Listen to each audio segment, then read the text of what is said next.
नमस्कार प्रेक्षकांनो, लक्ष्मीच्या पावलांनी या मालिकेच्या आजच्या भागामध्ये आपल्याला पाहायला भेटते अद्वैत सकाळी सकाळी खूप छान तयार झालेला असतो आणि तो आरशासमोर उभे राहून मस्तपैकी परफ्यूम असतं ते स्प्रे करत असतो आणि आरशासमोर उभा राहून त्याच्या डोक्यामध्ये कलाचा विचार येतो आणि तो म्हणतो की खरे तयार झाले असेल की नाही.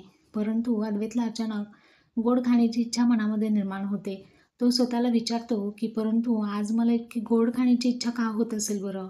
अचानक माझ्यासोबत हे का होत असेल? कारण वातावरण देखील बाहेर खूप ढगाळ आहे ना. कदाचित म्हणूनच असेल. मला असं खावं असं वाटत असेल. स्पेशली बदामाचा शिरा, बदाम टाकून केलेला खरेच्या हातचा मस्तपैकी शिरा. किती छान ना. अशी कल्पना त्याच्या मनामध्ये आलेली असते आणि तो म्हणतो की खरेसुद्धा पाककलेमध्ये एकच नंबर आहे, एकदम एक्सपर्ट आहे. इकडे कला देखील आउट हाऊसमध्ये राहत असते आणि तिने स्वतःचा संसार तिथे थाटलेला असतो. कलासुद्धा आपल्या आउट हाऊसमध्ये छान असं तिने स्वतः तयार होऊन चहा नाश्ता बनवत असते. तिने अद्वैतला आवडणारा शिरा म्हणजे अगदी बदामातला शिरा तिने बनवलेला असतो. कलालाही आता मस्त असा वास येत असतो आणि खूप छान कलाला खमंग वास आलेला असतो आणि तिला अद्वैतची आठवण होते आणि ती अद्वैतला फोन करणार असते. म्हणून ती लगेच अद्वैतला फोन करते आणि अद्वैत म्हणतो की अरे वा, नाव घेतलं आणि लगेच फोन आला. अद्वैत लगेच खुश होऊन फोन घेतो आणि म्हणतो हां बोला खरं खरं बोला. आय मीन मला असं म्हणायचं आहे की खरे हो बोला तुम्ही. तेव्हा कला म्हणते की अरे चांदेकर हे बघ, ऐकून घे. जर तुला विनोद करता येत असेल ना तर नको करू, परंतु असे जोक मात्र नको मारत जाऊ तू, समजलं. अद्वैत म्हणतो अगं किती ॲटिट्यूड मध्ये आहे. हे बघ, माझ्या जोकला ना एक दर्जा असतो, एक स्टँडर्ड असतं, दर्जा असतो, म्हणून तुला ते कळत नाही आहे. तेव्हा कला म्हणते की हो झालं का तुझं. म्हणून त्यानंतर अद्वैत म्हणतो की काय काय बोलतेस तू. कला म्हणते अरे एक गोष्ट ऐकून घे, पटकन तू खाली ये. तेव्हा अद्वैत म्हणतो आता खाली कशाला बोलवते, आणखीन काय गडबड करून ठेवलीस की काय. कला म्हणते अरे गडबड वगैरे काही केलेली नाही आहे, मी सगळ्यांसाठी नाश्ता तयार केलेला आहे. कारण माझा आजचा हा पहिला दिवस आहे ना, तर सगळ्यांसाठी मी नाश्ता बनवलेला आहे. तू पटकन ये, तेवढा नाश्ता घे आणि आतमध्ये घेऊन जा, मी आतमध्ये येणार नाही, असं ती सांगत असते.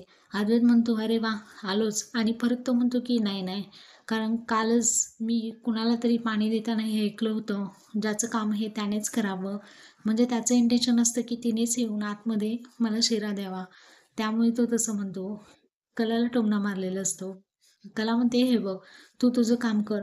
तेव्हा कला म्हणते की हे बघ चांदेकर, मी आतमध्ये येणार नाहीये, हे तुलाही ऑलरेडी माहिती आहे. अद्वैत लगेच म्हणतो की नको नको, ब्रेकफास्ट राहू दे, तुझ्याकडेच राहू दे तुझा ब्रेकफास्ट. कला म्हणते अरे अरे पण ऐकून तर घे, प्रत्येक गोष्टीमध्ये मला विरोधच करायचा असतो का. अद्वैत लगेच फोन ठेवतो. अद्वैत म्हणतो मेनू सांग, मग मी येईल की नाही हे ठरवेल. कला म्हणते की अरे माणुसकी केली आहे, वरून थोडासा शहाणपणा घातलेला आहे. तेव्हा अद्वैत हसतो आणि म्हणतो शहाणपणा घातलंच काय. बघ, माणुसकी इतकी महत्त्वाची असते आणि नक्की तो शहाणपणा असेल तर अति शहाणपणा असेल बघ, असं तो म्हणतो. कला रागवते आणि फोन ठेवते. दुसरीकडे आपल्याला पाहायला भेटत आहे की अद्वैतने फोन ठेवल्यामुळे कला नाश्ता घेऊन बाहेर आलेली असते आणि सरोजला नम्रपणे गुड मॉर्निंग म्हणते. सरोजसुद्धा तिला खूप छान रिस्पॉन्स देते आणि म्हणते की तू जो आउट हाऊसमध्ये राहण्याचा निर्णय घेतला ना, त्या निर्णयाचा आम्ही रिस्पेक्ट करतो अगं. तुला घरामध्ये यावंसं वाटेल तर येऊ शकते, घर केव्हाही आमचं उघडं असतं. तुला कम्फर्टेबल वाटेल ना तिथे तू राहू शकते, माझी काही हरकत नाही आहे घरामध्ये. आता सरोज मॅडमचं बोलणं ऐकून हिला खूपच वेगळं असं वाटत असतं की एरवी ते दोघांना तोडण्याचा प्रयत्न करत असते आणि आज एकदम छान प्रेमाने बोलत असते. सरोज म्हणते की हे बघ, माझ्या बोलण्याचा वेगळा अर्थ घेऊ नको, कारण पूर्वी मी तसं वागत होते. तुमच्या दोघांना मी लांब करण्याचा प्रयत्न केला, परंतु मला समजलं आहे की माझ्या मुलाचा आनंद कशात आहे. माझ्या मुलाचा विचार करून मी ते करत असते. जोपर्यंत माझ्या मुलाच्या वाईटावरती कोणतीही गोष्ट येत नाही ना, तोपर्यंत मी बोलत नाही. हे बघ, आता हे मी सुद्धा मान्य केलं आहे.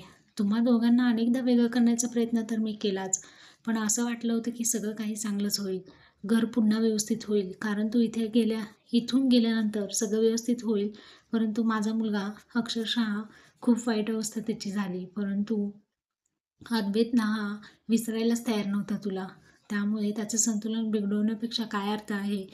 म्हणून मी आता माझ्या मुलासाठी सर्व काही विसरणार आहे, सगळे आनंदात राहावे, गैरसमज होऊ नये असं मी विचार करत आहे. कला सर्वच तिथून निघून गेलेली असते. कला म्हणते सरोज मॅडमच्या वागण्याचा अर्थच कळत नाही. आतापर्यंत रागराग करणारी सरोज अगदी नम्रपणे बोलून कलाच्या मनामध्ये घर करण्याचा प्रयत्न करते आहे. सरोज पुन्हा म्हणते की हे बघ, साड्यांचं जे काही काम आहे ते अगदी व्यवस्थित करत आहे.